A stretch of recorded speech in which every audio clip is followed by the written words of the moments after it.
Alright, Assalamualaikum guys. So hari ni saya nak review satu kemah yang ada kapasiti 4, 6 dengan 8 orang. So memperkenalkan Bazungi 1503.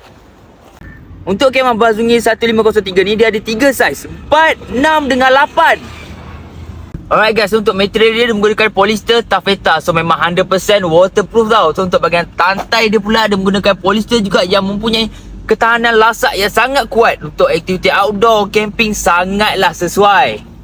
Untuk saiz dia pula untuk 4 orang dia ada 2.1 x 2.1 dan ketinggian 1.4. Untuk saiz 6 orang kita ada 2.5 x 2.3 dan ketinggian 1.7. Dan untuk 8 orang dia ada 3.0, 2.4 dan 1.8 meter.